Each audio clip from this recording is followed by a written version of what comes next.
Dirt roads to rock crawling, two-buck chuck to screaming eagle, moonshine to 50-year-old single malt. We talk about it all here on Wheelin' Wine and Whiskey with your hosts, Jason and Chris.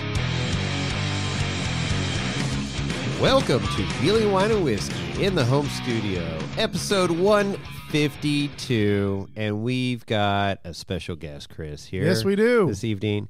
No stranger to the podcast. Nope. You know, we told him that was the last one, and he keeps coming back like a stray dog. You keep feeding him. I know, that's the problem. We got to stop feeding him. That's the key. Feeding him with food and bourbon. But bourbon's been flowing tonight, that's for sure. Yeah. So Justin Hall is in the home studio. Justin, how the hell are you? Doing good. How about you? Hey, got a full belly and got a glass full of bourbon and can't complain. Welcome to the Wheelin' Wine and Whiskey studio once again. We try to please here. That's right. We give till it hurts, as you know. Yeah. If you listen to the podcast, I have listened to quite a few. I listened to a few. Well, you're car number 13, right? Yeah, car 13. JT Taylor's just going to... Oh, yeah, you're part of JT Taylor and Bailey Cole races the 13 number. Yeah. Oh, boy. I had a long conversation with Bailey about that one. Yeah, how'd that all work out? I was kind of butthurt about that. Yeah. Because he took 13 out of the 4400 class and then the UTV, I think, and the Legends class. He did like all three of those. I'm like the only 13 and 4500 class. Right. But JT Taylor originally, quote unquote, had it first.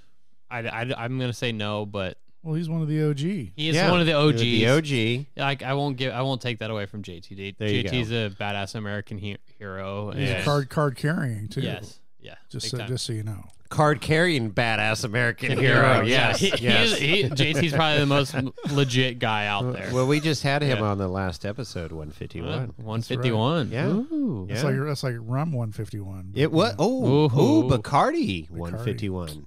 JT Taylor. You can light that shit on fire. Woo! Yeah. All right. I see what you did there. And you got to follow that up. Yeah. There you go. So we're expecting big things here, Justin. Sorry, all the listeners out there. I don't know if I can top JT Taylor on this one. I'm going to try, but I don't know. On the next episode of Let's just skip to 153 and we'll just act like this never happened. That's all good. Right. So, okay, so 13, yeah. So those two individuals have had 13 on their race cars. So JT had it first. I had it when I got into the rock crawling scene, and the number 13 when I tried to get in with We Rock back in like 2008. 13 was already taken by somebody else, so I tried everything from like 113, 213, whatever, all the way to 713. Oh, wow. And 713 was the only one that was available, so I took it. Okay. As soon as I got into racing, I tried to take 713. Somebody already had 713, so I went back to 13.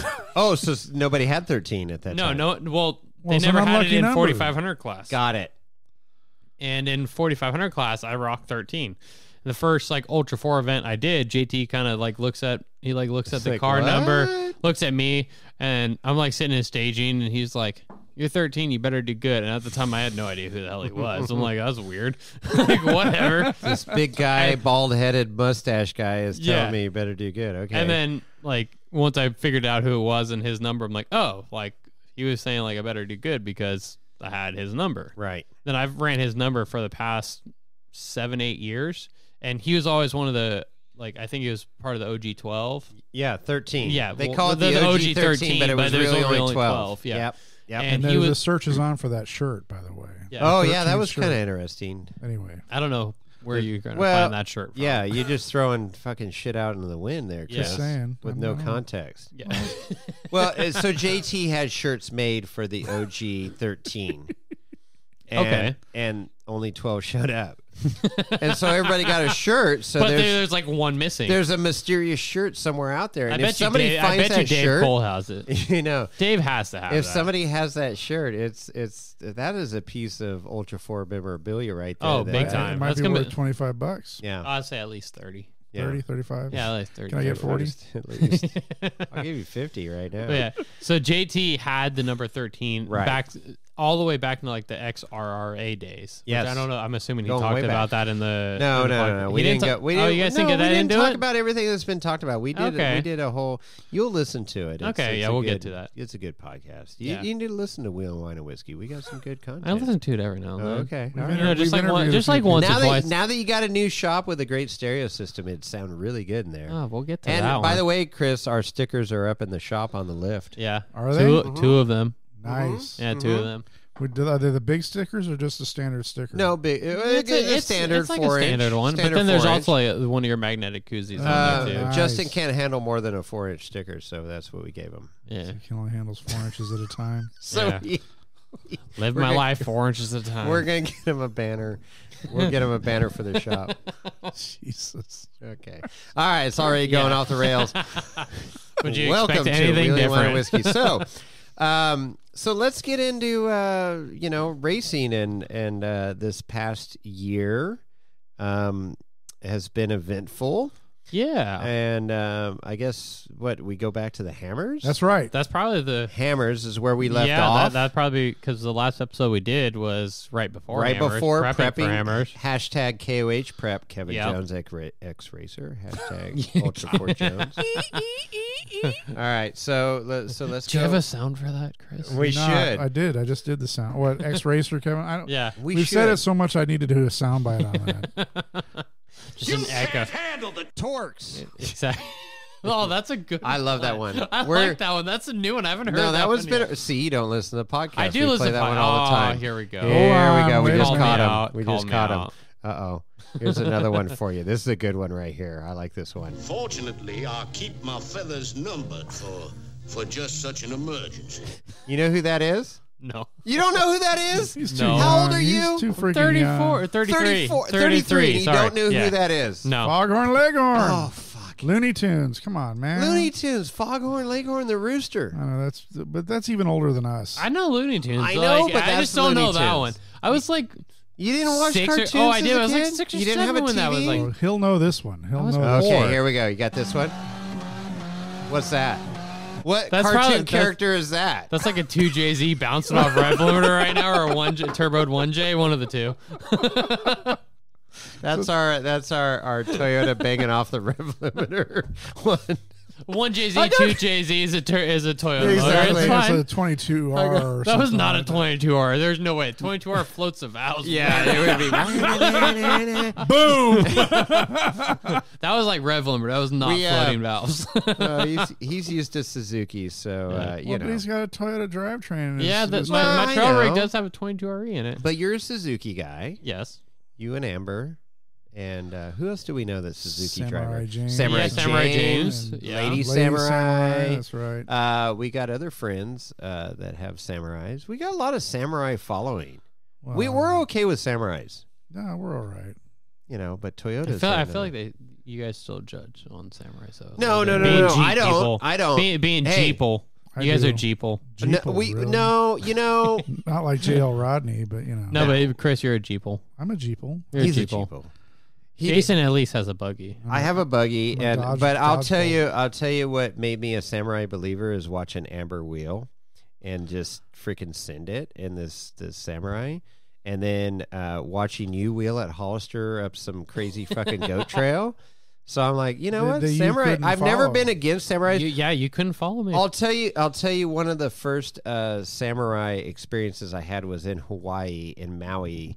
It was our rental car, and it didn't have a samurai as your rental it was car? a samurai rental car. I wasn't driving at I the time. need to take note of this place. 'Cause I need one of those. I wasn't driving. I was a kid, but I remember my parents getting this samurai, and it had no front drive line, so you couldn't go out and wheel it. So it had a Bluetooth? It was Before a SEMA, Bluetooth it was was a a thing? SEMA, It was a it was a SEMA SEMA drive build. shaft? It was a SEMA build with a Bluetooth front drive line. But it rained like a mofo, and no top on this thing, and the floorboards, you know, had the plugs to pull Yeah, you out. could just pull and the yeah, plug. we had like 2 inches of water in the floorboards. You just We had pull the to- body yeah. plug out of it. And Lower the That was center my of first gravity. samurai experience. So, But it did fine. That was before my really How into the hell four can you wheeling say type. it did fine? It didn't have a front fucking drive line. Well, it did fine on the asphalt. It did some really cool burnouts. It made it up to the all 52 horsepower of it. Just some really wicked burnouts. It made it everywhere we wanted to go. So we give it. There that you credit, go. You know, Was it automatic? or unlike a manual? Dodge, No, where there's you not a gotta, Samurai that like, was ever fucking- made in an automatic. I don't know. Yeah. No, they were all Automatic? 5-speed. No, they were- it was and they stick. weren't even fuel injected till 1990s. No, and right. they were like 1994 is when they quit making them in the States. After that, they continued to make them in like Japan and Australia, but then they started turning them into what's called a Jimny. Yeah, the Jimny. Yeah, the Jimny. Yeah. Well, now we're getting educated. Well, Yeah. see, you're getting a little samurai fucking sauce. Little there, right? knowledge. Yeah. Whoa. Whoa. Up in the- What was that? What was that? I don't know what that was. Good thing this isn't a YouTube video. That's Yeah. Chris right. did a very bad deal with it. No, Very I bad didn't. gesture. Yeah. All right. hey, what let's are we get- drinking? Let's get this back on track. Holy smokes. Okay, so I feel let's like I've talk done about enough KOH. podcasts with you where we just like go off the rails. Oh, right it off the goes get-go. off the Oh, rails. yeah, And so we this- were talking about KOH. We and were talking about Samurai. hammers for Yeah. So let's go. Okay. So okay, hammers. So KOH King of the hammers. 2022. Yep. Woo. Yeah, last time I talked to you guys, I Your was hands on your lap. no, don't Don't keep put your them both hands hands on on your the table, Keep please. both hands on we the don't table. need them on your lap. Wow. I'm stone sober, folks. As Yeah. he's sipping on some whiskey right Yeah. now. Johnny Oh, Drum. Johnny Drum. Johnny Drum here. Hashtag Johnny Drum. Kentucky bourbon. Okay, anyway. Straight bourbon whiskey. It is. Kentucky This- straight bourbon whiskey. This is okay. So now we'll do a little. we plug got to do for Johnny caviar Drum. for this one. Because we talked about it before on the podcast. Yeah, we but did. This is 50.5% alcohol per volume. Yeah, I don't- Um, alcohol doesn't affect me. but this is done by the Willet Distillery. If you know the Willet Distillery, yes, sir. okay. So out of Kentucky, private stock, and this is like a $45 bottle. If you find it, buy it. You will not be disappointed. This is a good representation of what bourbon should taste like. Yeah, good luck finding that. Well, no, it's around. It's not like super ultra hard to get like Blanton's or anything, but it's kind of in a Blanton's bottle where it's short and stocky, kind of like you, Chris. Yep. But yeah. I'm So, proud of anyways, Johnny Drum, Kentucky bourbon. We're gonna see whiskey straight. I like it. What are you getting on the nose there? And your I'm gonna taste Chris right now. This is gonna be good. He's gonna get cinnamon. No. Because he always has cinnamon. Because Little that was bit the vanilla name of and- that stripper at that nightclub. That you really liked. No, that was Brittany Oh, Brittany. Okay. and Bambi. Oh, okay. Getting a little That's Bambi on the slightly nose. alarming. I'm man. getting a This little is- Bambi on the nose.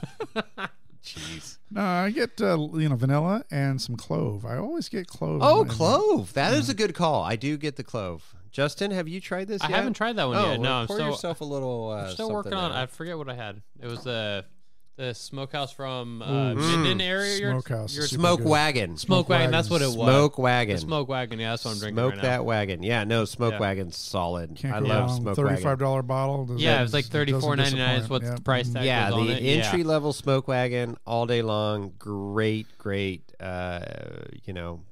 bourbon for the price. Well, so. you've got a DD tonight. You can partake Yeah, in all of this. I do. stuff. Yeah. Yes, I most definitely do. It's gonna be great. So, no, I definitely get the clove. Vanilla is there, not as prominent.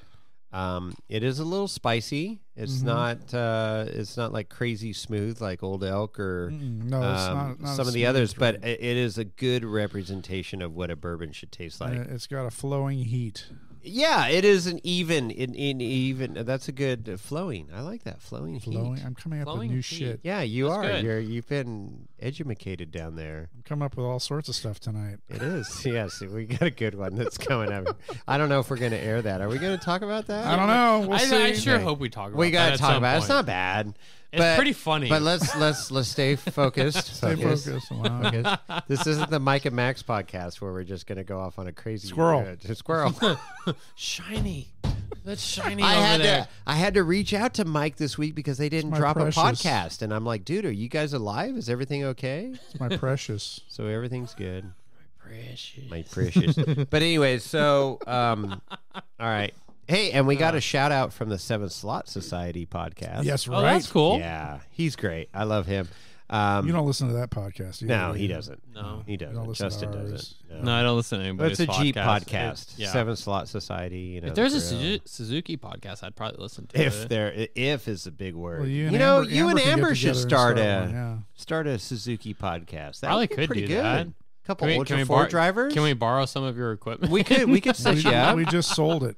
Oh, we did. That's right. Our previous our starter kit. Our OG setup is gone. Our OG Yeah, sold the setup. OG set, Yeah. huh? You didn't want to keep that for like It was sentimental value or anything? It was kind of, the Smithsonian contacted us and goes, we want to put that in there, as you guys are the #1 off-road podcast and we'd like to document that. Fastest growing. But we said no, we need the $12, so we took it. And Lorenzo took it.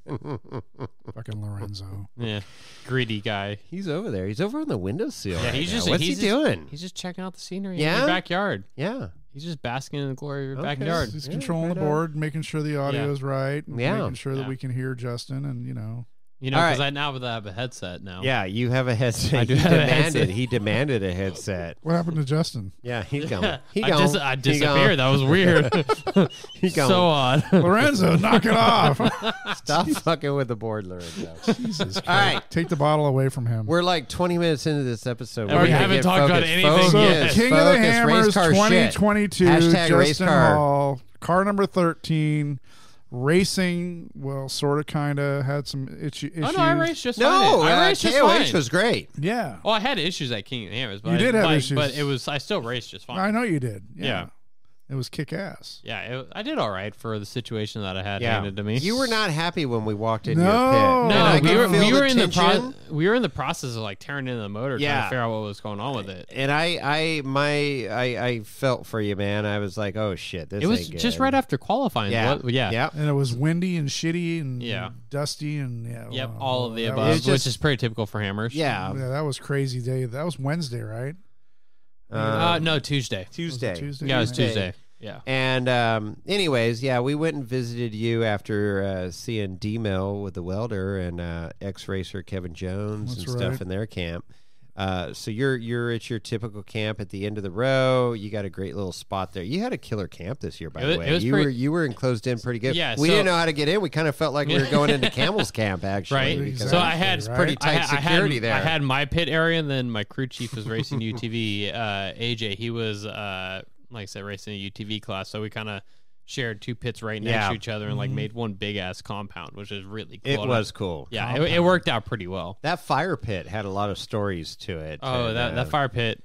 If anyone ever listens to this podcast and actually comes around the fire pit at Hammers, like the only time a fire pit comes out is at Hammers. Is that the only trip? That's the only time. I keep it in the race trailer, but it It's only yours? Oh yeah, it's mine. Okay. Yeah, it only comes out at Hammers. So. Really? Yeah. Wow. It's pretty spectacular. It is pretty Yeah, spectacular. there's been a lot of like conversation, like Amber's been involved in why that fire pit is how Okay. a fire pit is, dude. Okay. Like the Jamal story, that's a Okay. whole other Yeah. like shit storm. Like I'll have to like tell you that whole Yeah. story off the mic. Yeah, me, 'cause I don't know that- Even yeah, though you it's have off like air. an E-rated, Yeah, yeah. like the E-rate or Yeah, the explicit, explicit. it's still not. No, I get It's it. still I not get to it. that point. There was some stuff on there that it was like, well, Yeah. this is like Egyptian hieroglyphics, but I Yeah, kind of no shit, understand right? some of it. Yeah. Well, so I mean, basically, we need to. If you want the story, you need to drop by Justin's camp. There you go. Yeah, Only at King of the Yeah, Hammers. only at King of the Hammers. Only the only at time King of that the pit- Hammers, that- apparently. Yeah, that's the- exclusive to King. It's the of only the time Hammers. that fire pit comes out, and yeah, if you want the whole story, you got to come by and Okay. like drink a And- beer with and us and don't hang come out. empty-handed, I guess. Yeah. right? Yeah, Well- exactly. So yeah. yeah. So you had a concern with your engine, your motor. Yeah, the motor. It after qualifying, it's like sitting in because I ran in power hour, sitting in power hour line waiting. Like I could just see every now and then just a little like bit of smoke come off the passenger side of the car. I'm like, that's weird, and I'm like sitting there looking at it. I called my pit crew on the radio and was like, hey, like, can someone come check out the motor? Something's just not right. Right. Like, come look and see if anything's leaking. They like come like, oh no, everything looks fine, whatever. I'm like, all right, cool, whatever. Don't think about it. I go run qualifying. Car's like definitely down on power. It's not like what it should be. And we get back to pit after qualifying. I start like tearing into it, and I'm like seeing a lot of oil on the valve, like seeping out of the valve cover of the motor. And for some reason, motor's building a bunch of crankcase pressure. Normally not good. Not good sign. So Nope. we kind of did like a half-ass leak down test on it out there, and came up with like cylinder 2 and cylinder 1 weren't really very, very decent anymore. Weren't happy. They were not happy. So I like sat there and tried to I was trying to talk to people who had a motor. Everyone had like a Gen 4 LS motor. No one had like the Gen 3s, and like my wiring harness and what I had going on with the car, I needed a Gen 3 motor. Not many people had a Gen 3 motor out there. So I'm like, you know what? Screw this. Like, cars lasted this long. I'm just going to run it. Whatever. Not a big deal. Well, now you had run like a scope down into the spark plug hole, and you saw what looked like a crack in the cylinder so wall. we thought it was a crack, but what ended up happening when we were doing the leak down test, trying to find top dead center, my crew chief AJ, he used a screwdriver, and we're watching a screwdriver as it came up, and then we started going back down, like old school way of doing things. Sure, but it works. And the scope, I think, caught when he put the screwdriver in, it like nicked the side of the wall, and like and gave it like a little look of like a scratch. And at that point, cylinder 1 and 2 had a bunch of carbon buildup in it anyway, and so that's what it kind of looked like, a crack at that point. Okay. So we just decided, like, you know what, screw this, we're just gonna run it. And cars lasted this long, like it'll last one more race. Okay. I essentially started the race on Friday, like going in the back of my mind thinking, like, you know what, I'm probably gonna blow this motor at the end of before I even finish the race. Like, I'm like to the point of like, you know what, I just accept the fact I'm gonna like launch something through the side of the block, and this is just how it's gonna be. Yeah, it's okay. I'm gonna go as far as I can, as fast as I can, and hope for the best. And luckily, when it comes to race day, we actually had a fairly good day going on for a good part of the time. I was I think I started 6th in class. I think I started 6th in class and like 22nd overall or 21st overall, something like that. And by the time we hit Turkey Claw, like overall, I already moved up 11 positions. Get through Turkey Claw. And on lap 1? On lap 1. Yeah, it's right there. Yeah, no, right I out know. of the start line. You went up 11 positions in like 5 miles? Yes, in 5 miles. Yeah, we passed, like I passed, not we, because like there's only me by myself. There's ain't nobody riding in your car unless you got somebody in your pocket. Me, myself, You're and I. You're a single seat car, yeah. I talked to myself in the car. It's fine. That's cool. So me, myself, and I, we passed like a lot of cars. It's only bad if you answer back. Oh, I definitely answer back. I definitely answer myself. It's really bad. Not even going to try to lie about that one. All right. But so we passed a lot of cars, and we get in Turkey Claw, and we pass. That's where we passed most of the people, was in Turkey Claw. There was like a giant line of people, and I only pre-ran like the quote-unquote hard line. And I did it in a good friend of mine's Can-Am that was built to race hammers. He just never has race hammers in it. Okay. So Chris ran the hard line in Turkey Claw. I pre-ran Turkey Claw. Yeah, he pre-ran it and ran the hard line. Good for you. I didn't. I stayed low and safe, but he ran the hard line. Fucking sent it, dude. In the Barbie Jeep? Yes. Oh, good for you. Good for you. I didn't do the hardest hard line, but I did boom and clank and crunch and bunch. Hey, that's probably the normal line. I was just glad to get him out of camp. Turkey Claw was fun. I didn't really care for the descent. Oh, the very downhill at the end. Yeah, that's pretty steep. That's legit. You need to be in the right gear, because that shit starts sliding. You got to. Yeah. When you're racing, like you're just literally like accelerating down. No, right. You're not slowing down. You're just like, I need to go faster. Hence another reason why I'm not a race car. But that's the cool thing, and we've talked about that before on the podcast, is like, we went out and ran Turkey Claw days before the race, and at night, day, whatever.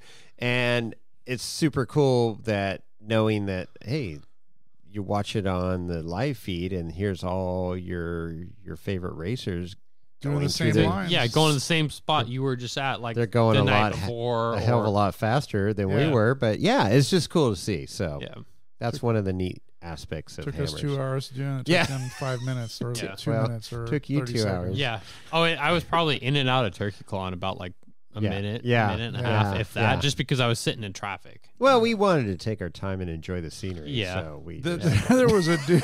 There was a dude. After you come out of that narrow section where you climb up that ledge where there's a small undercut, and then it narrows up again. Oh. There's that climb off to the left side. There's like Yeah. a rock wall that people like to play on. I started to go. There was a dude in a buggy yeah. playing there, and he started to almost flop back. I fucking backed up. I'm He like, had "Whoa." he had a Toyota truck of some. It was a newer, like, well, I shouldn't say newer. it was all I think it was raisined a Taco, but it was raisined up Toyota. Yeah. But yeah, that guy obviously had no regard for his. And I was watching Chris because I was sitting a couple rigs back, just watch. And Chris is like, "Should I go? Should I stay? Should I go? Should I stay?" And the guy started climbing up, like hit it hard, and Chris is like, "Oh God, I'm gone!" Like if he rolls over, he's not rolling on top of me. So, anyways, it was There was a samurai behind me. it was super, Fortune Fortune off-road, Kyle. Okay. And, yeah. Anyway. Anyways. Not to steal your thunder, but yeah. It was You're great. fine. I'm not even worried about it. Kyle and Frankie. Kyle and Frankie. Yeah, That's I guess who they're was back in in the- the States. Are they? Yeah, he's advertising some TSLs or something like that on Facebook. Oh, okay. So yeah, so they went Grand. and they're loaders for what plane is that? The C-17. C-17, the big out. Whoa, easy. Easy, Chris. That didn't go right. Woo! All right there, bud?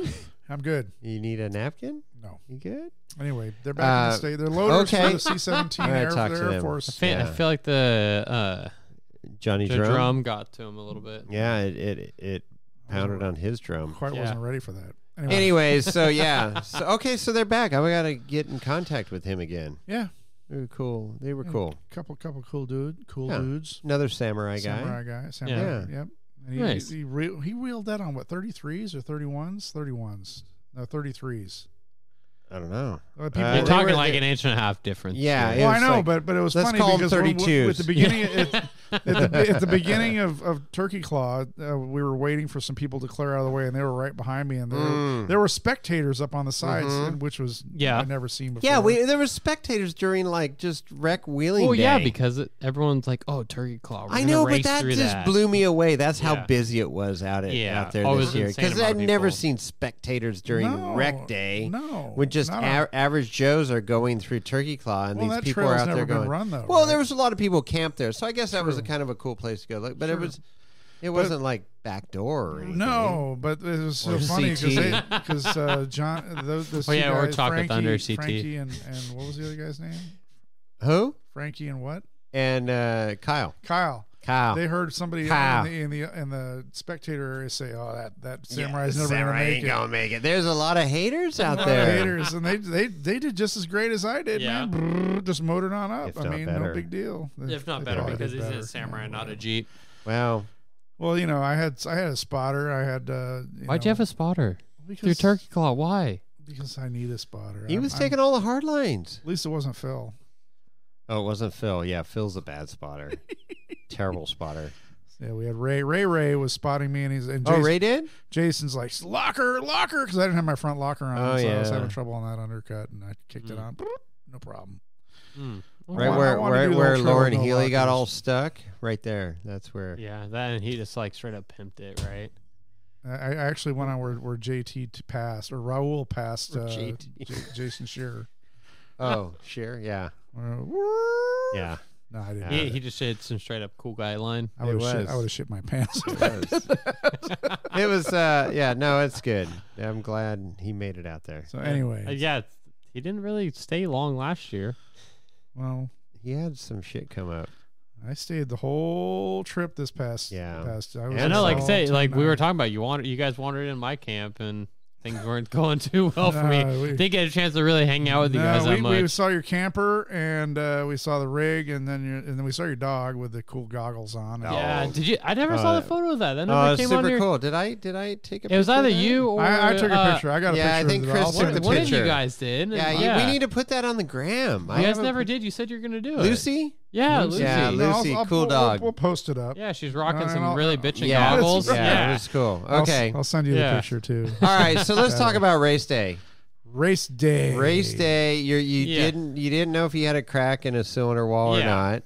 You Yeah. just fucking I because decided to send it. At that I don't know if point. I texted you or somehow we communicated, And I go, dude, what's the status with your motor? He goes, I'm fucking sending it. I'm just racing. I was like, I really don't have any choice right now. Like, best I can do is just literally hope things go at the end. Hard to find a spare block on the lake bed. Honestly, like, there's an LS3, a crate LS3 with hot cam and like valve train, like all done up, like one block away, like from in Hammertown, like the next block up. And he only wanted like $5,000 for it. He was a Canadian, and yeah, good old A. And he was like, yeah, like I'll sell it to you for $5,000, but I realized it was an LS3, and does it run on Natty Light? Wow. Jesus. Runs on Natty Ice, playing Nickelback the whole way. Nickelback. You got to play Nickelback on your Bluetooth radio, and it runs on Natty Light. Okay, there it is. We're going to hell. Sorry, guys. Don't do it. I'm not doing it. Okay. All right. No, we're good. Okay. All right. But yeah, so I was talking to him, and it just got to the point where, like, you know, like I don't want to do motor swap in the middle of the desert. No. It just doesn't. No, that's it doesn't not sound fun. Things are gonna be rushed. There's gonna be too many hands in the pot. Something's gonna get missed, and it's gonna be a bad day. Yeah. I'm like, you know what? Cars ran this long. It's gonna make it through one more race. That's okay. Like if it. So you went to bed that night and just go like, yeah, we're just gonna. So I went to bed the night like we were trying to figure out what was going on. I had a bunch of like options figured out, and I just went to bed. I'm like, you know, guys, like I need to sleep on this. I woke up the next day. I'm like, you know race what? Day or the day? No. You were a day or two. It was like the day before. Yeah, it was the day before race day. I'm like, you know what? I'm just gonna run the car. Yeah, I have no like. That makes the most financially. It makes the most sense right now.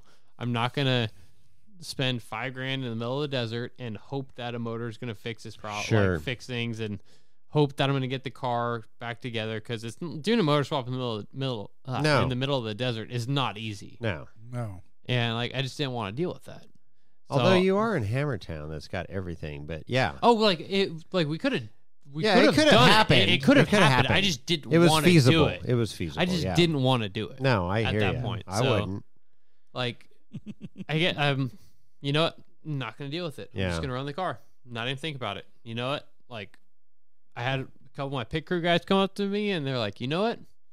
You're probably not going to have a motor at the end of this. I'm like, so be it. You're like 80% right. Yeah. Like, I already accepted the fact that I'll be maybe ripping across the desert.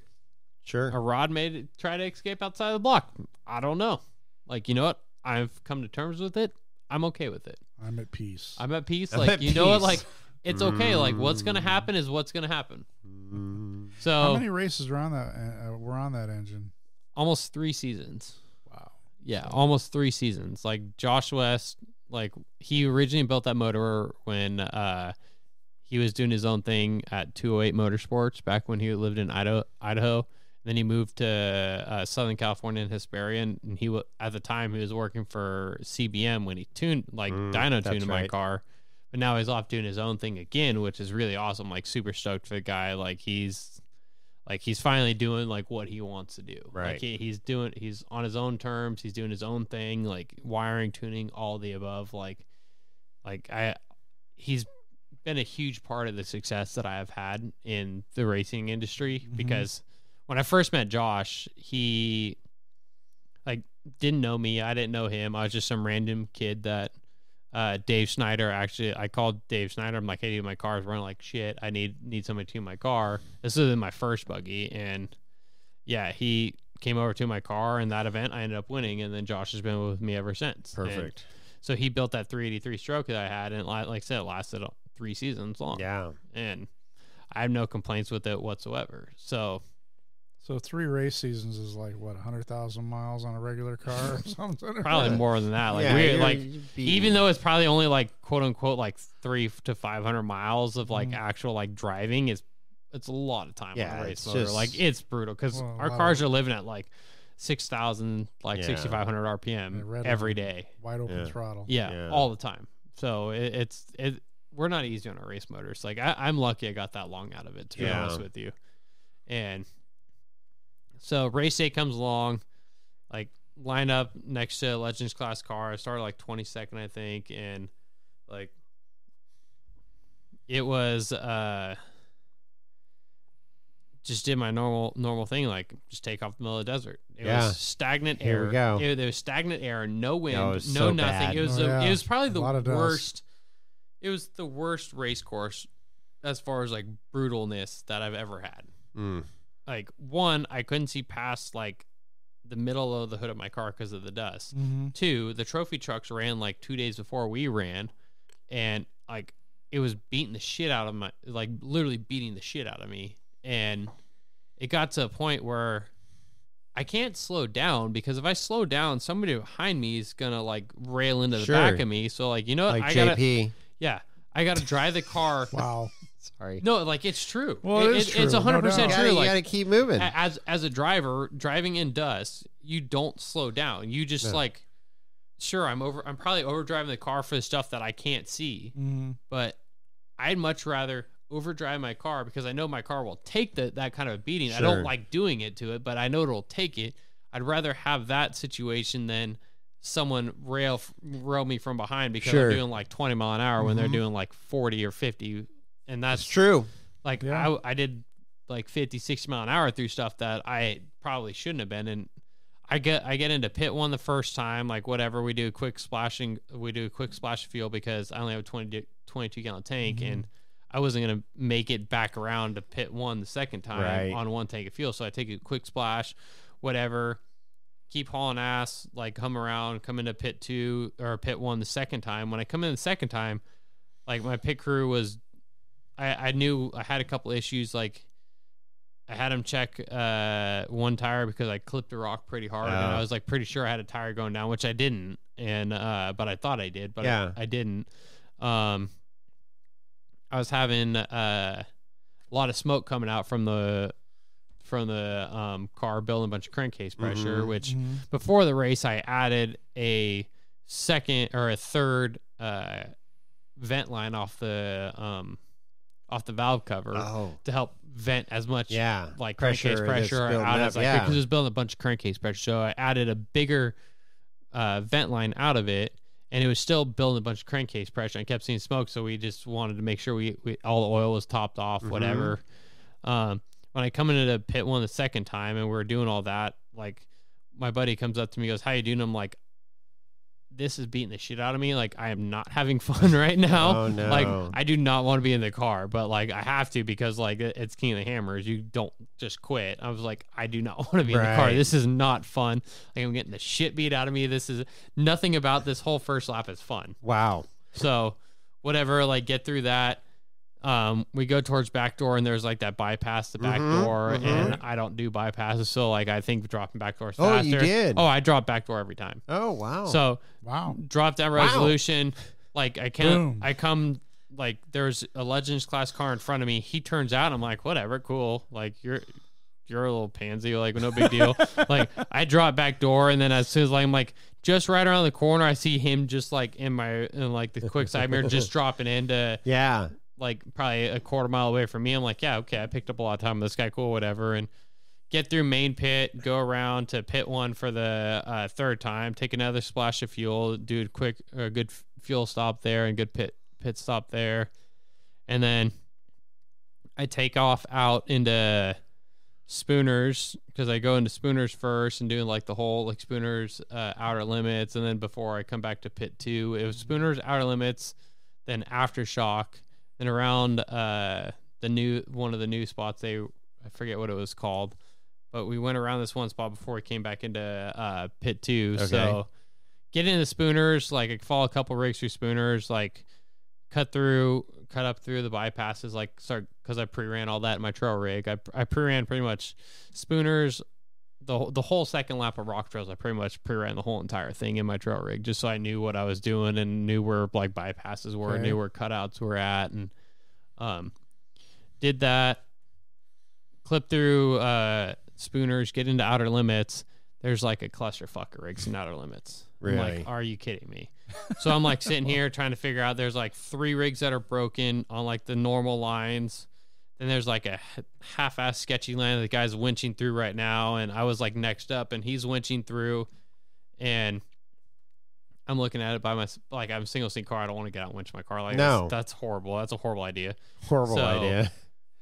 Like he gets through and he gets done winching. I'm like, all right, cool, I can do this, and just drive. I literally just drive right through it, like way easier than I thought it was gonna be. Drive through it, come around, come up aftershock, no big deal. Come around in pit 2, and like after you get through like outer limits, going back around to aftershock, you start hitting like the big open desert again for a little bit, like right through Emerson Lake Bed there, and I come into pit 2, whatever, and I was dying of heat because I had my fire chute, I had a long sleeve shirt on, a t-shirt on. Like at that point, it was like hot, and like it got hot. I was like sweating really bad in the but car. It was crazy cold in the morning. It was crazy cold in the morning. So the trick I do in the morning for like your hands freezing, you wear latex gloves underneath your race gloves, so it cuts the wind off. Okay. So I already stripped that off, but I was still like dying of heat. So when I come to the pits,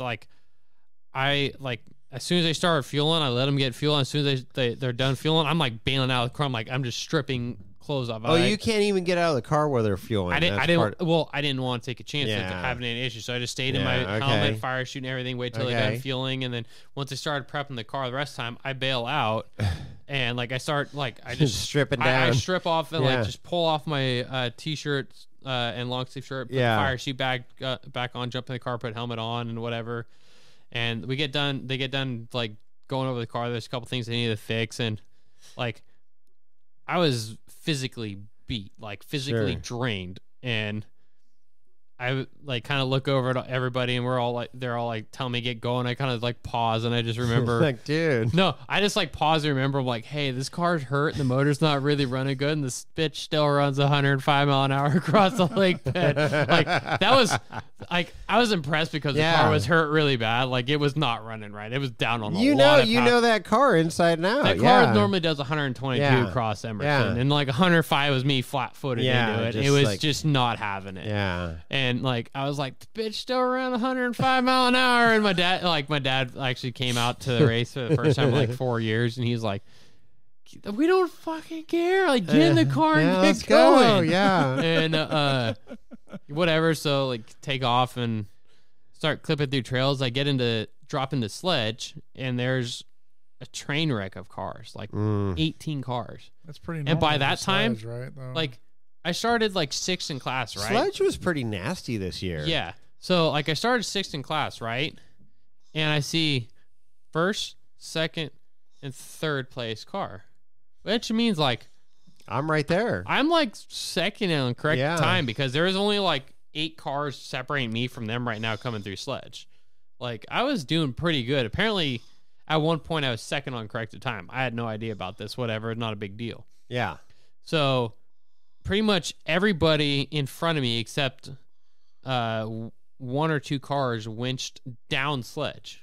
That plaque line. So right at plaque line, there's this one rock that's in the middle of the trail that if you don't know what you're doing, it's not if you don't know what you're doing. If you get on the wrong line, you just turtle on it and you can't get off of it. Okay. So I watched literally 10 rigs get turtled on this one rock. I already knew by the time I got down to it, I already knew what I wanted to do. The car in front of me did exactly what I wanted to do, but I just he struggled a little bit because he wasn't as high up as he needed to be on the higher plaque line rock. So I get way up on the higher plaque line rock, come around it, drop it in front only, front burn off of it, which no one did because for some reason no one knows how to front burn in Ultra 4 racing. It absolutely baffles me. So I front burned off of it, kicked in 4-wheel drive, got up a little bit more, front burned again, and literally drove the car right off of it like it wasn't even there. And use that skid plate. What it's for? Yeah, exactly. Yeah. It just if you know how to rock momentum, and, momentum, a little bit of front burn, a little technical rock crawling aspect of. If you know how to use the aspects of your transfer case, it makes a big difference. So was able to get through that as I was just going up Jackhammer. Spit a rear drive line. And I didn't really spit a rear drive line. Rear drive line was completely intact. So on the rear yoke, there's these spring clips that hold the caps in on the actual drive shaft. You see the scrape mark that goes right across the yoke, right across the middle of the cap, and to the other side. Okay. So the only thing I could think of, I ripped that spring clip out. And at some point, the one cap was missing off the one side of the yoke. The cap on the other side was still there. And the driveline, like the U-joint was completely intact on the diff, but the driveline was just hanging there with one cap on one side and nothing else on the other. And the cap gone on the other, left the chat. Yeah, it just completely like left the chat, like 100%, like MIA. So that, like, at that point, I was second on corrected time, and it took me a while to, like... Oh, crap. So I pulled my spare off, pulled the slip off, because the slip should be the same, but the splines were so, like, a little bit buggered up from hitting the rocks a couple times. I couldn't get the slip on, so now I took the time to do that. Now I got to take even longer to take the driveline off the transfer case side of it. So it dropped me back a little bit, but once I got all put back together, make short work of jack. I ended up having to winch one spot in jack just because everybody was winching on it, and I'm like, you know what? It just made more sense. Like, I didn't want to break the car. I only had one drive shaft left in the car. I'm not going to beat the crap out of the car. Like, I'm just going to winch through this and a hurt engine. Yeah, like, I'm just going to winch through that spot, and then winched it. Got back in the car, went through all the other trails, no issues whatsoever.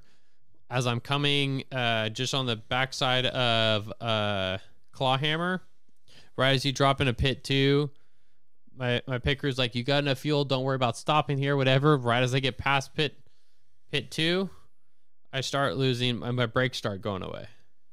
What? So brakes are overrated. They really are. So I run a really aggressive compound. It's a Willwood. I run 6-piston Willwoods with BP30 compounds, which is a really aggressive compound. And very aggressive. And by that time, I blew through the brake pads essentially because they weren't brand new at the hammer before hammers here, but they were like 3/4 of the way there. But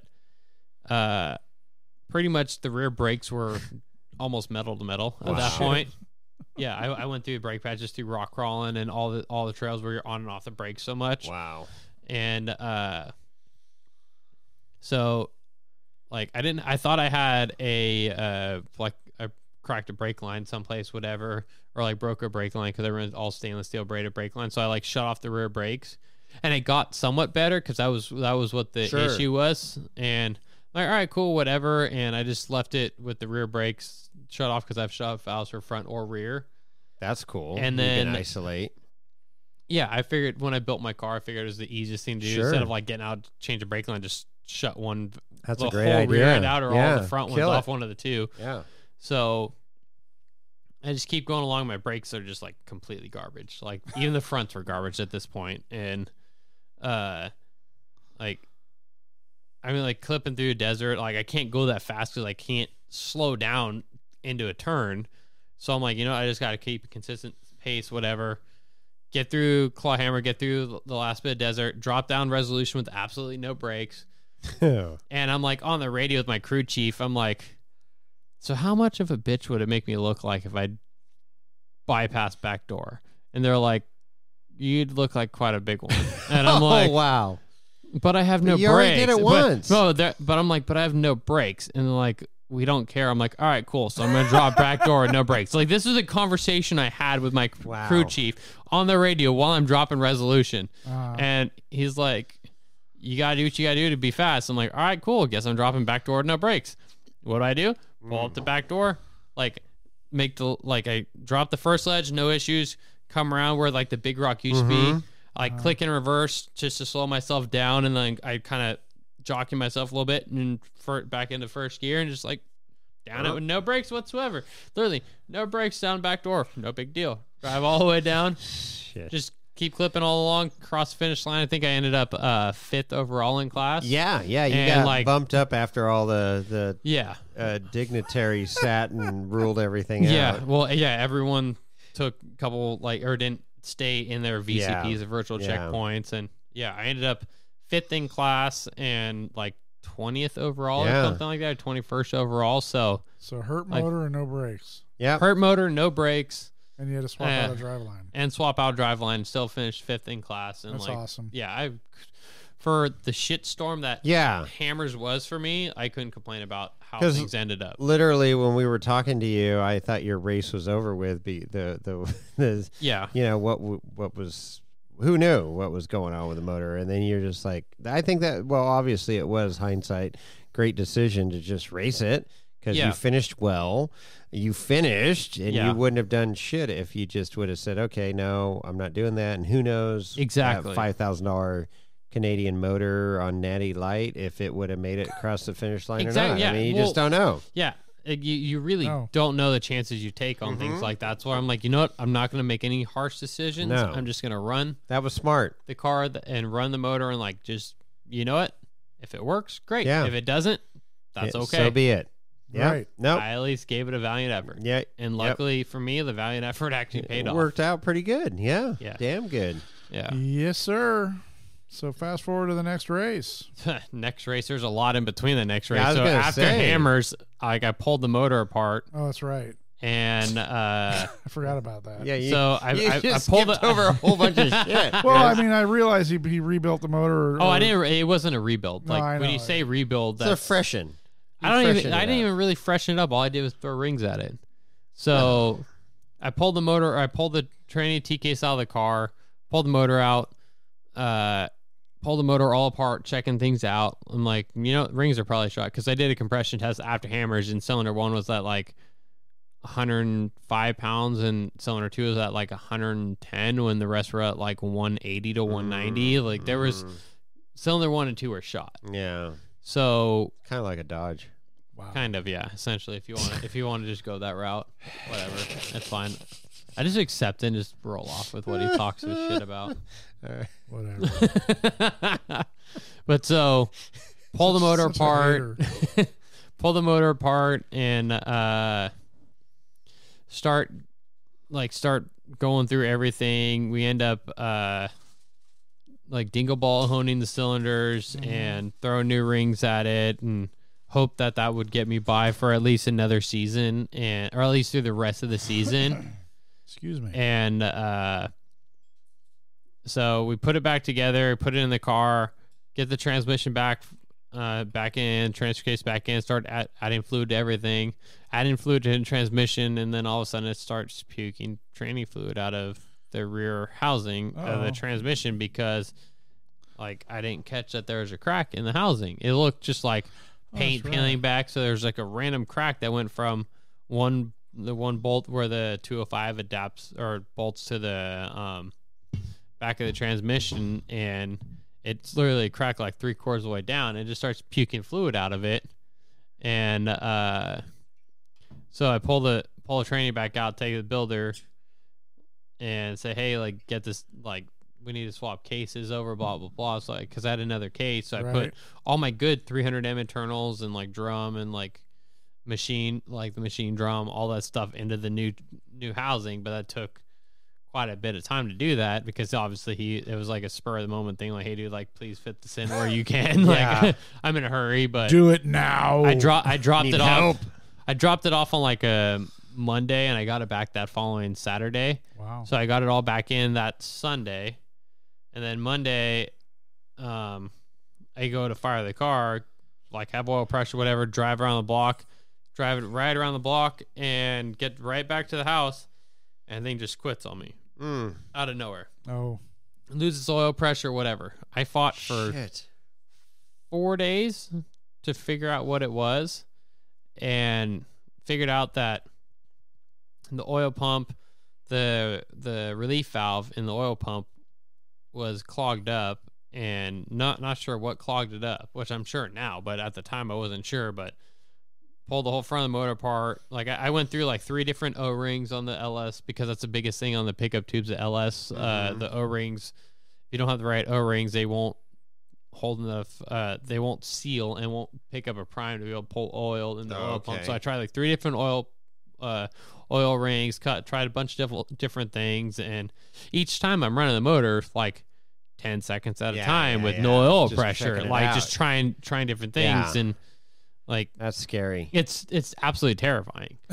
So finally, like completely rule out the fact that it's an oil pump issue or a oil pickup issue.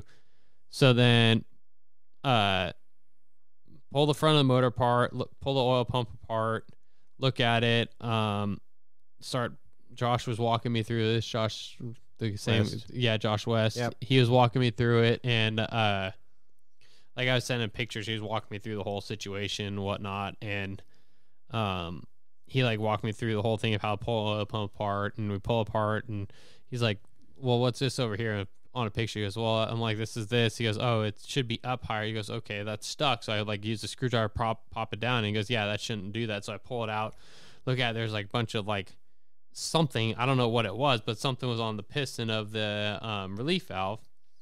So brake cleaned every living shit out of everything, put a shit ton of like assembly lube back in it, put it all back together, fire the car up, oil pressure. I'm like, okay, cool, this is great. Load it in the fucking trailer. So this was like, Send it. This was literally Friday or Thursday afternoon, and I was leaving for NorCal Rock racing round 1 Friday morning. Yeah. Oh man. So loaded in the trailer Thursday like afternoon. Once I got it put back together and the rest of the car put back together, no big deal, whatever. Get to the racetrack, pull a car out, still plenty of oil pressure, whatever, park it, set up camp, all that stuff.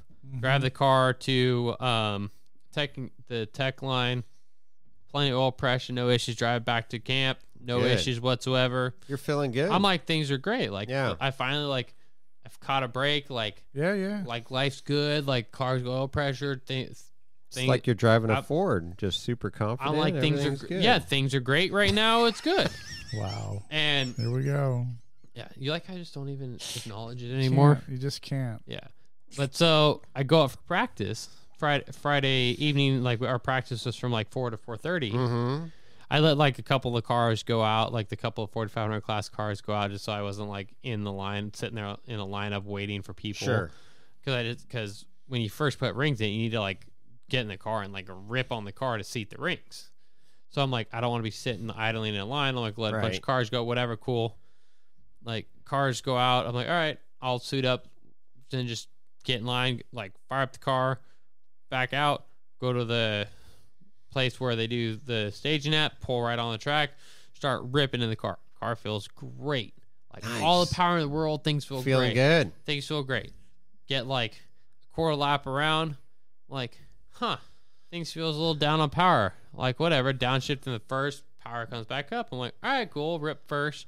Boom, do one jump, land. I'm like, still feels weird. Like I was in the second time, so I'm like, all right, cool, whatever. I drop back into the first, rip on it, get into second gear again, and I look down at the oil pressure gauge, and it was from like 80. It was just like slowly going down. Uh-oh. And it went from like 80 to like 60 to like 40. I'm like, where I was out on the track, it was a really bad spot for something to go down if I just pull over and like let something happen. Right. So I'm like downshift first, kept my foot in, just try to keep oil pressure up and get around. And right as I like start letting out of it, the car, like I get off the track. Right as I get off the track, car just quits. Done. It was just done. So I'm like, She gone. I like pull the helmet off. Like I already knew what was going on. I pull the helmet off and like just hit the start button, like hit, and it just like it just was just seized up there. and then it would like puff out like smoke outside. I'm like, ooh, yeah, that's that not ain't good. good. So no. I was like, I knew my weekend was done. So I'm like, all right, cool. Like this is just how things are going for me in my life right now. It's fine. Bring in the great all. Yeah, the great all. I sat there and waited, and then I saw like 2 or 3 other cars break, and I'm like, you know what? Like this is dumb. I'm like in the farthest corner of the track where it broke, like that very long straightaway at NorCal, all the way in the very back corner. I like the car just shit itself right in the farthest point away. So Bird comes up to me in his UTV when it first happened. He goes, "You broke?" I'm like, "Yeah, I need great." I goes, "Okay, we'll get it out here." And like, "You want to wait?" I'm like, "Yeah, I'll wait, whatever." And he like drives off. Like I wait like 25, 30 minutes, and I start seeing like cars breaking throughout the course, and I'm like, "Yeah, I'm not sitting here all night." So I just start hoofing it. I just start walking. And then Bird comes up and gets me and goes, "Yeah, I figured you'd want to ride." I'm like, "Yeah." Like when I saw the rest of the cars break, like I'm just like, whatever, just take me back to camp. So he drops me back off at camp. And then like an hour and a half goes by, and then my car shows up on the Gradle. I told Eddie, I'm like, "Hey dude, can you put it on the back of my trailer and I'll just winch it in with the winch that's in my trailer." I just snatch block to something, pulled my race car on the trailer, broke down camp, and pretty much hung out hung out Friday night, watched a couple races. I'm a horrible spectator, by the way. I try my best, but I can't spectate. If I'm there to race, I'm there to race. Yeah, I'm not there to spectate. So I'm a horrible spectator. I watched like the 4,500 and 4,800 car race and pretty much loaded up and went home after that. Wow. Before that all went down, though, I already had a line on a motor that I was buying. It was a 410 stroker that was like ready to go, supposedly. Like, I'm going to buy this motor and have it as my spare motor. And turns out it needed to be my primary motor. Primary. So I got home like that Sunday. I like am unloading things, and my buddy Johnny from Johnny's Custom Motorsports in Gilroy, he called me. He's like, hey, like Samir at Grom Racing Engines, like he's there Sunday, like he's here on his like day off, like building stuff. Like he said, I'll meet you at the shop, like drop this new motor off to get it torn apart so we can figure out what's going on. Like the new motor. Like I bought the motor, that 410 stroker for parts essentially, and I wanted to go through it and refreshen it and all that stuff because it was built for a turbo motor. It was like a 9.5 to 1 compression motor. Yeah. So I wanted to bump it up to 11 to 11.5, something like that, to run on pump gas, whatever. And so Johnny calls me. He goes, "Hey, like, pull the motor out of your trailer, get it to the race, or get it to Samir's shop at Grom Racing Engine. He's here in San Jose, off." What is that? Stockton Avenue. Stockton. Yeah, right off Stockton and Taylor. Yeah, like almost right on the corner. Not too far from here. About 12 minutes, 15 minutes. Yeah, from if here, that. maybe. Yeah. So the motor's sitting there, and take it to him Sunday on like a. I don't know many people that are there on their like race shop on a Sunday. Right. Like, super thankful that Samir was there, and took the motor there, and he's been going through it. He found a couple issues with it, and turns out that cylinder 2 in that motor was pretty much shot. The rod bearing spun, and the piston was eating itself on the cylinder walls. So the 410 stroker, that all I was supposed to do was just order flat tops pistons instead of the minus 20 cc pistons that were in. I was going to order flat tops to it that were a 404 bore. Now the things gets to be a 406 bore. Oh boy! Which are bigger pistons, bigger flat top pistons, and Cha-ching. now it's going to be a Cha-ching. 415 stroker. Cha-ching. Cha-ching. And pretty much. Just empty every pocket. Oh, Hey, wait, there's no replacement for displacement. Nope, so there's no replacement for 415. displacement. So the motor's being built. It's gonna be a 415 stroker. Like all Samir's package that he's going through the whole entire motor. Like say Grom Racing Engines, he's going through the whole entire motor. All bearings brand new. He's doing his own port job on the heads. He's going through everything on the car, going through it, or at least everything on the motor with a fine tooth comb. So we're gonna hopefully next week, or maybe like I'm hoping like middle to end of next week, we're gonna have the motor on the engine dyno, break it in, and figure out what kind of numbers it's doing on an engine dyno, which isn't like final numbers for me. Like I don't care about the like high end numbers. Like I'm not one of those guys with a big ego. Like, oh, I got like 800 horse on a dyno. Like I don't care. Like in Ultra 4 race, we need a car that lives from 3,000 to 6,000 RPM like all the time. That's where we need our motors at. I don't care about like 50 miles. Yeah, I don't care about like that 7,500 RPM. Like, oh, I made like 800 horse to 7,500 RPMs. Like that's cool. That does nothing for me. So like Samir, the main thing with the engine dyno is we're going to break everything in, seat the rings, and make sure the valve train that we put in the heads is stable. Because the valve train starts doing certain things, and you can only see that on an engine dyno. This is something I've been learning a lot of. You can see if an engine or if the valve train is stable versus being unstable, and you can see that just by the numbers and how things are going on the engine dyno. So we're going to do that, and then I already had this in motion before this motor situation happened, but I'm switching to a 4L80 transmission, not the 4L80E. I'm ditching the electronics aspect of it and doing a full manual valve body 4L80. Good. and doing an SCS transfer case, which is a full-time 4-wheel drive, no high range, no low range, but it's all quick change gear ratios. So, like for short course, I worked out the math. I'm going to be running a 1.7 to 1 gear ratio. Okay. And for like the endurance races, I'm going to shoot for a 1.4 gear ratio. Wait. So let's talk about this transfer case. So you got no levers to change from high to absolutely low. nothing. No. So you're But- all 4-wheel drive. All 4-wheel drive all the time, no nothing. Okay, but you can change the gear ratio by You literally unbolt back Yeah, the T just case off. quick little it's just like quick the quick, change. It's like Like the a quick change rear rear end. end. Exactly. Yeah. Okay. So you pull the rear half of The the T case cover. off, and like the 3 gears come out. You replace 2 of them, put it back in. Yep.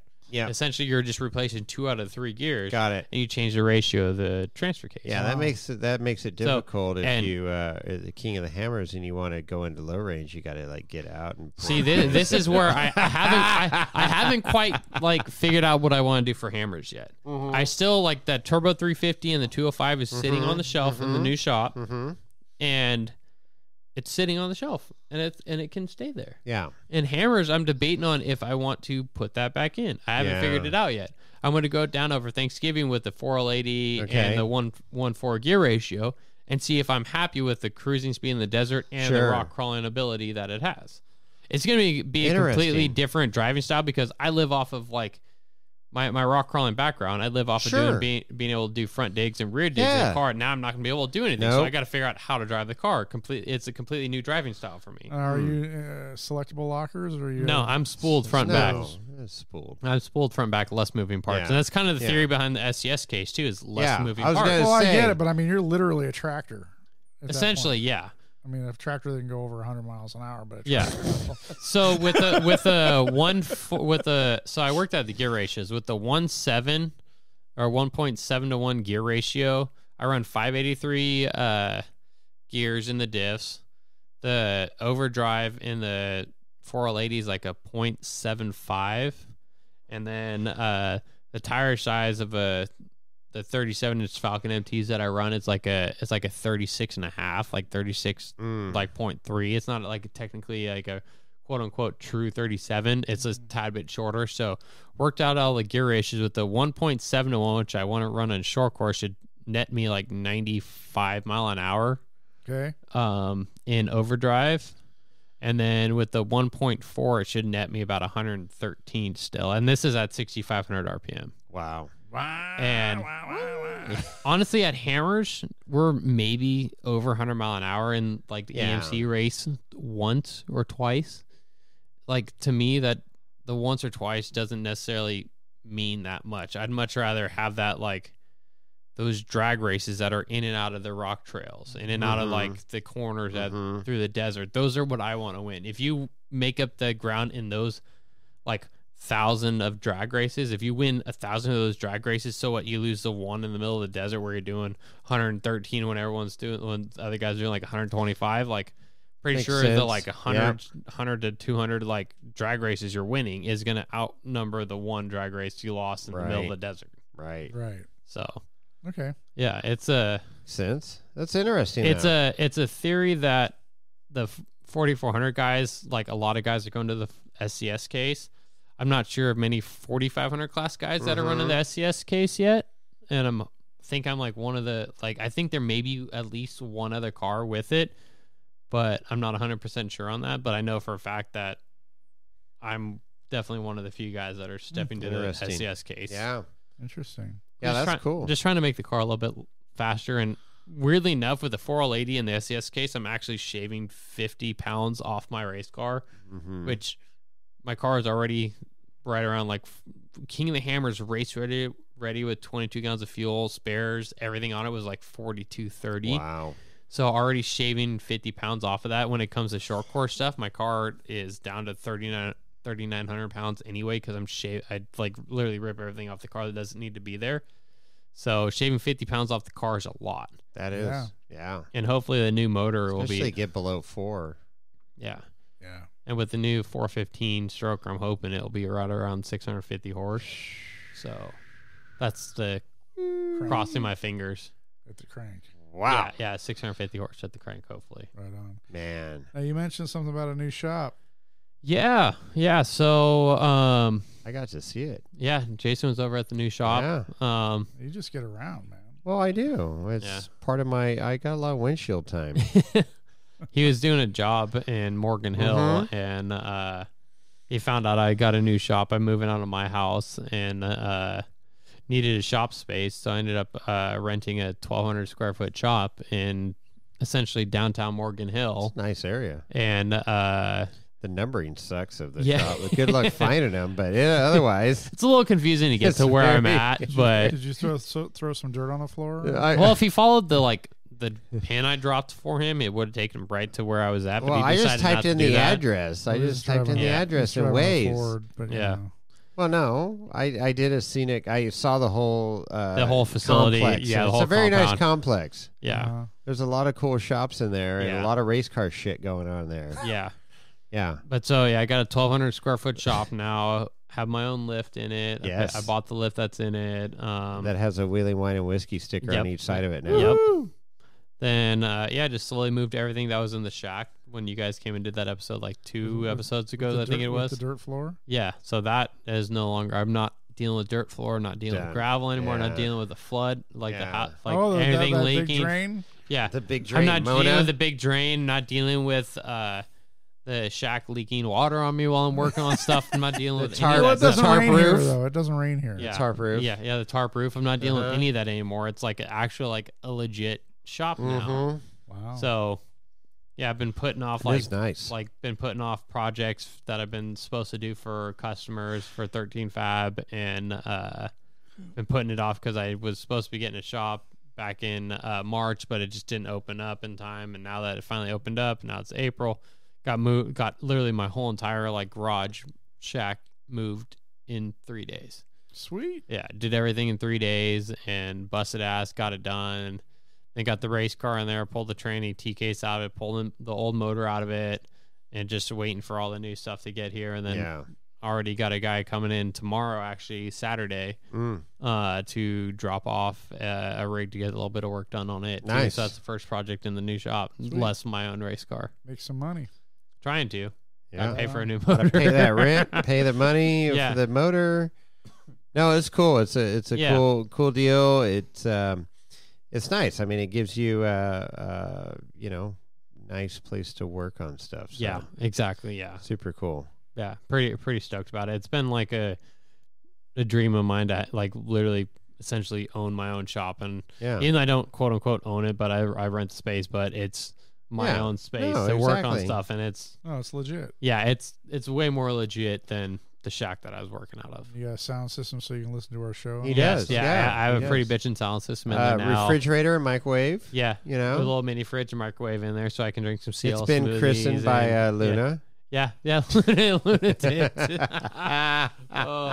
Luna's my good friend's little pit puppy. Yeah, little gray pit bull. Yeah, she christened the shop. Oh, okay. Cool little dog, but my own dog didn't do it.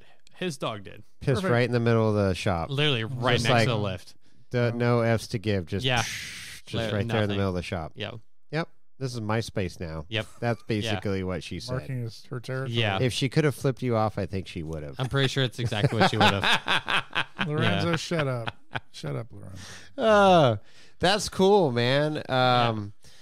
So we got Prairie City coming up. So you're going to be ready for that race in a few weeks? I'm trying to get the car ready for LS Fest at the end of the month. Oh, yeah. That's my goal because I'm kind of trying to do LS Fest as my test session. That looks like a fun event. Have you been before? I have been once. Okay. And it was a blast. I wonder if I could bring my buggy. It's got an LS1 in it. You should be able to bring it there. It's an LS. You should be able to bring it there. It's like a real LS. It's not like one of those phony LSs. Yeah, you should be able to bring it there. It's like a real LS. Yeah. Rear engine. Yeah. It's a lot of fun. And Chip McLaughlin. I just want to I just want to be able to have a good race condition testing on my car. Right. You go out testing anywhere, but you don't ever get the testing on a car like you do in a quote unquote race situation. You just don't. No matter how many times you go turn last places, it's never as hard as you would drive the car in a race condition. Okay. So I want to have that under my belt before I go to the Ultra 4 race. What LS Fest? What would you do? I mean, they have a John Goodby puts on like him. Oh, and Goodby's Bert, involved with it. Oh yeah, Goodby's no involved. shit. He puts on a like a what would you call it? Like a dirt, essentially like a dirt course. So Okay. It's like 2 courses at a time, and you run against another car, and then they do like bracket style racing essentially. So I want to be able to go do that. And like I said, just put some aggressive race time on the car. But it's like cutting it really close. Like, yeah. My transfer case ships on Monday, which hopefully I get it by like Thursday because it's coming from Ohio. Ohio. So like, luckily, like I said, my buddy Johnny at Johnny Customs Motorsports, he put an SCS case in his car, so he has all the mounts that he made already designed on CAD. So he sent that off to get them cut to have another set cut for me. So we're doing that. So I'm gonna have all that stuff already ready to go. So all I have to do is bolt the case into place and make mounts for it and go. But still waiting on a transmission to be made or to be built. Is that who do you use? You use Nixon, right? Nixon out of transmission, Jackson out of Jackson. area. Yeah. Scott. So Scott's building me a 4L80 with a full roller system inside of it, trying to go with bigger planetaries from like the 4L85 transmission. Like we're doing bigger planetaries in it, doing all kinds of different stuff, try to make it to make it live with how much horsepower I'm doing. And then doing a little higher stall converter. We're going to do like a 3,500 stall converter instead of like a 3,000 stall that I've been running on my old motor. Because more horsepower and more short course stuff that I like to do. Okay. I'm trying to get into that power range. That 415 is going to make power a little bit faster, and like being able to spool the car up and like be into the power range is going to be key for me. Yeah. And so doing that, and then once I get the motor off the engine dyno, we got to get it in the car with the transmission T-case, and then take it to a chassis dyno and have a chassis dyno. This is a lot to do in like 5 days of 4 LS Fest. Like it's going to be cutting it really damn close for me to be able to do that. I'm trying my best to make it there, but if I don't, I'm going to have to, like my contract with Falcon, I'm going to have to make up some races someplace because like LS Fest was on my contract with them, and I take really good pride in making it to races that I say I'm going to make it to. And if I don't make to them, I'm going to make it up someplace else. So since I missed the first NorCal Rock racing, I'm technically out of the series points for that. I'm going to do, depends on how things go for the Ultra 4 race in May. I may be chasing that for that national championship because if I do Stampede, Oklahoma, Crandon, and then Oklahoma again, that puts me into the series points, especially with King and Hammers too. So actually, I don't have a bad shot at a nationals championships through Ultra 4 if I do well in Prairie City in May. Okay.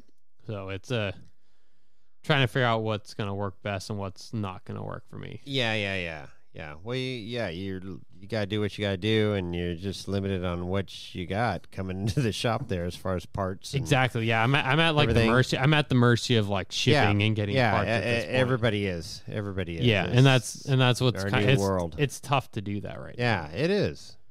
And I'm trying to make a lot happen in a little amount of time, and that's like, Samir at Grum Racing, like I said, he's busting ass on a motor, putting it together when he's got so many, like I've been to his shop, he's like overbooked with projects, and he's like squeezing my stuff in after hours doing stuff, and like he's doing everything he can to get me ready to go. Nice. And like I can't thank him enough for the amount of work he's doing for me. And then I said, Scott at Nixon Transmission, he's doing what he can to get me part. He's been, I've talked to him end of March, like when I pulled the motor out of the car, I'm like, hey dude, or when I knew the motor was bad that same night, I was like, hey dude, I need this and this, like we need to make this happen way faster than it was supposed to happen, because I was not planning on doing this like 4L80 and SCS case this quick. I already had that. I was ordered the SCS case just so I could have it, but I didn't plan on doing the transmission and TK swap until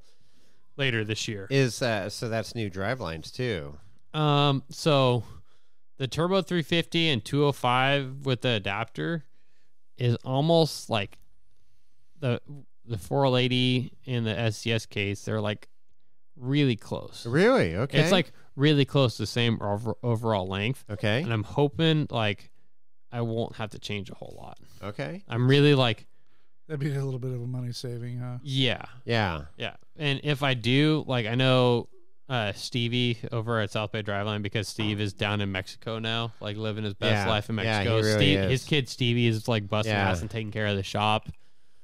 Stevie is going to take over, or he's been taking over, and he's been like great to deal with for me. Like when I go there, I'm like, hey, Steve, like I've known Stevie for a long time now, like 6 years, and yeah, he's been making up the difference of like Steve being down in Mexico and not really being in the shop. Oh, there it is. There it was. I saw you push the button a couple times to get to it. Didn't work, damn thing. Yeah. Boys like Mexico. Yeah. But Stevie's been great to work with, and he's been knocking stuff out for me left and right. So I can't like South. That's good to hear. Been good for me. Yeah. Yeah, they've been really good to me. Yeah. In fact, Chris has a drive line to bring in this front drive line from his Dodge. My Ram. It's a Ram. It's not a Dodge. It's a Ram. Well, I've seen Dodge. So you ram it right up forward. Right. Right. And so he's going to have a backup front drive line because he, wheels his because shit he's got real hard. so much power. Yeah. He'd like grenaded the front drive Did line. I tell you I found the grease fitting on that thing? No, did you? On the center pin, there is a grease, but it's a. You got to pull a plug out. It's a flat one, and you need to use a needle on it. Oh, yeah, it's like you need like a 2-inch long needle to needle get to dick like, there. but you still have to drop this freaking skid plate every time. It's like this sucks. Yeah. And whatever. Hashtag Dodge problems. Right.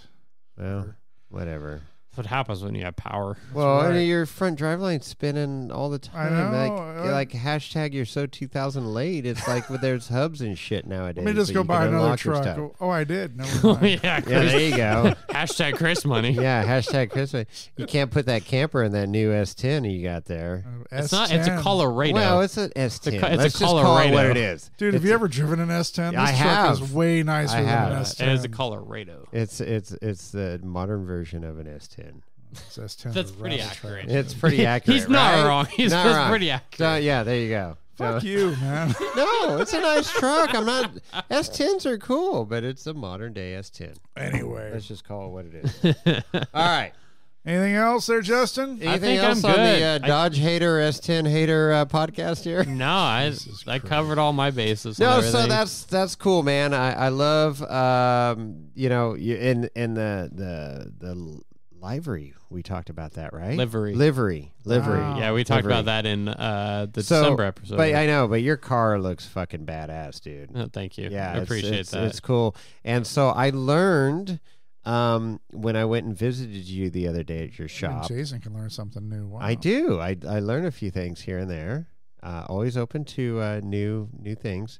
That Matt Fields is in that vicinity of your shop. He's within probably like stone throw away from the shop where I'm at. Yeah, and Matt Field is a title-sponsored Falcon driver as well, but he is in the Formula Drift world. And drifter on high. Yes, yeah. like the dude's he's an operator. Legit. He is an operator behind the wheel. Like that dude can flat drive. Is he the guy that instructed you? No, I don't. I could learn a lot from like riding shotgun with him in his drift car and like kind of picking his brain on things. Like the guy, like I've watched him in Formula Drift for a long time, and he just flat operates. He's good. He he was at Formula Drift in Long Beach last week and got second place out there. So that's anytime you're in the top 3 in Formula Drift, you're doing something. Yeah, right? and his IG page, he's got all kinds of cool shit on there. Yeah, he's got like 100. Matt like Field 777? Yeah, Is that it's like Matt Field 777, something like that. Yeah. Cool. He's definitely a really good dude, down to earth, like super funny guy. That's cool. Yeah. Hopefully I can meet him someday hanging out at your shop. Now that I know where the beer fridge is. That was the first thing you asked for when he came in. Where's no, the beer I didn't. fridge? Really? I didn't. You got one? I do have one. Okay. It's well, nice. It's a mini fridge. It's pretty much all it has in it is beer or water. Be careful. Next thing you know, all Jason's shit will be stored there, you know? No. I've got way too much stuff. Yeah, my shop's not nearly big enough for all wine this cellar stuff. and a beer and Yeah. a what do you call it? A bourbon cellar. You do need a little shelf for bourbon or something in there. I a couple use, like 3, 4, 5 bottles. You know, I think put some old cool. elk up there, some 20. Buffalo Trace. Smoke wagon would be a good one to throw up there. I don't see why we couldn't figure out you something know, for you that. get just a little make sure bit, just a little bit. No, Yeah. no, none of that sugary shit. No Fireball or any of that. No, Truly Fireball, or- no. Freaking peanut butter whiskey No, screwball shit. Screwball. Yeah, Yeah. Screwball. No. Screwball's like overrated.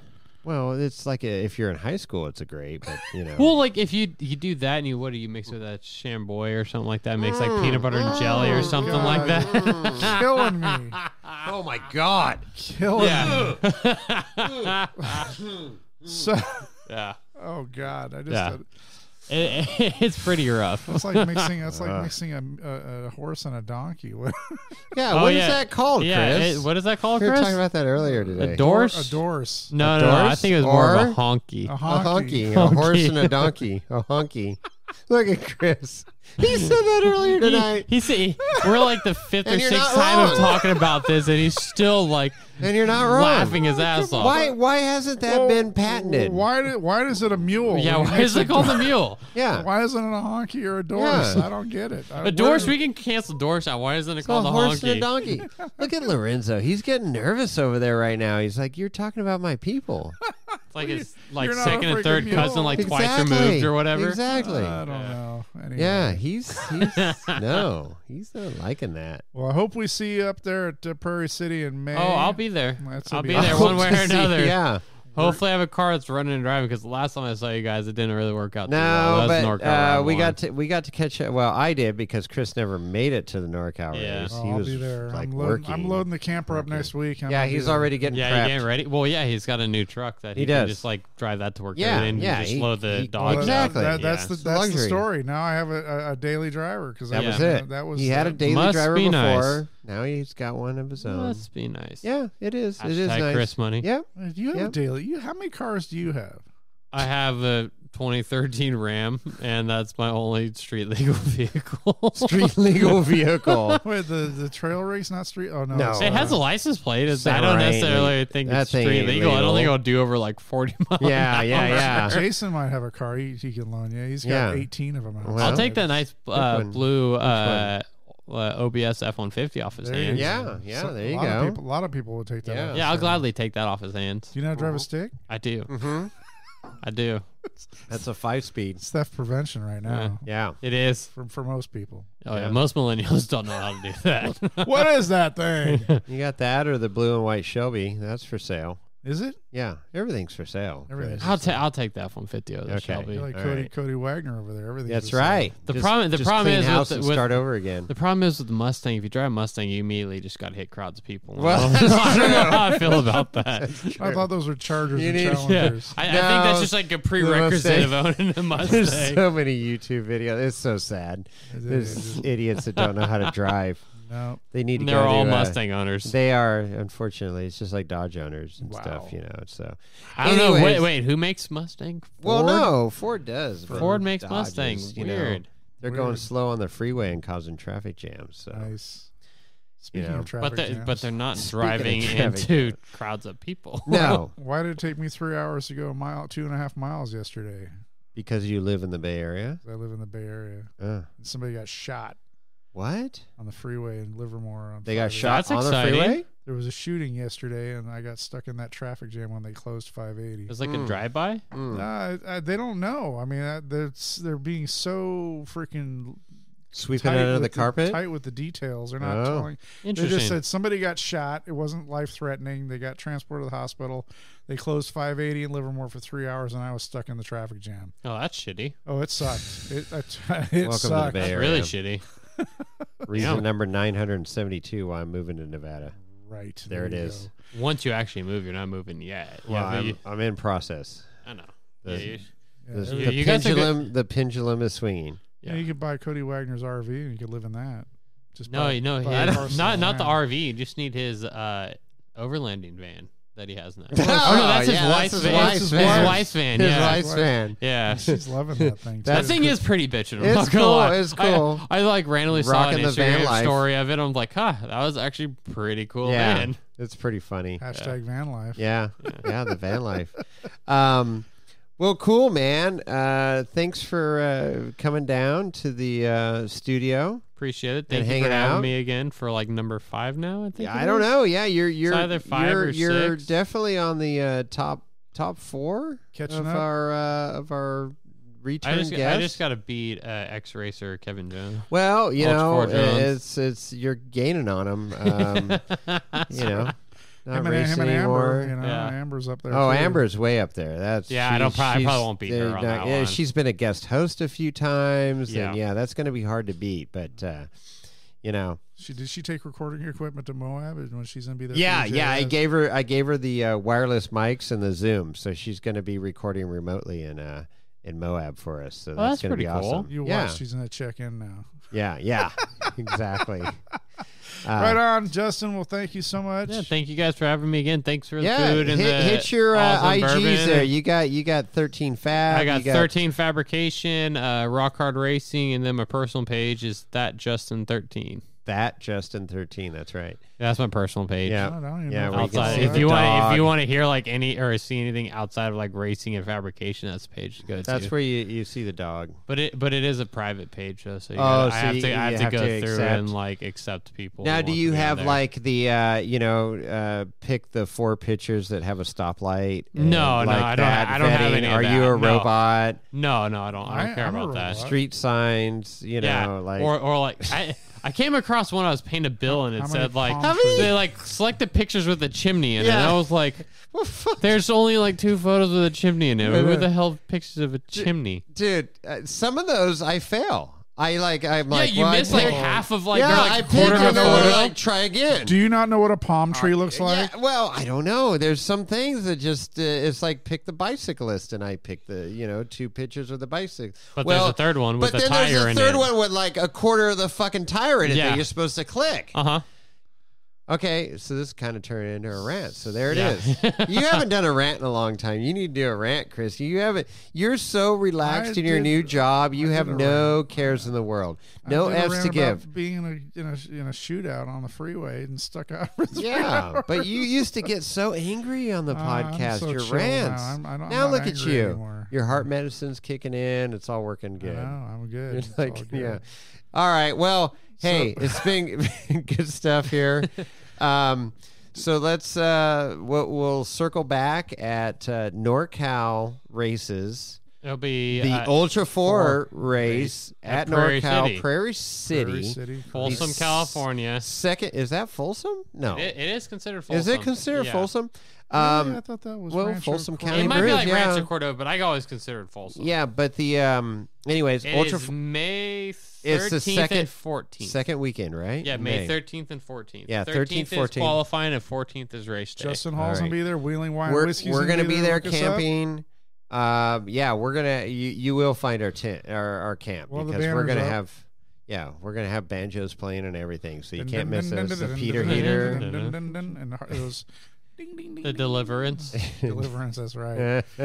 So look us up there, Justin. Looking forward to that. Hope you make LS Fest, and yeah, thanks for coming in this evening and recording with us. Thank you, sir. Appreciate it. It's always been fun. Yeah. Always enjoy a good time with you guys. Right on. And Chris, how do they get a hold of us if So if anybody you want wants to get a hold of us for whatever reason, you can go Chris or Jason or Lorenzo. Or He hasn't Lorenzo. gotten an email in a No, while, he hasn't. apparently, at wheelingwinewhiskey.com.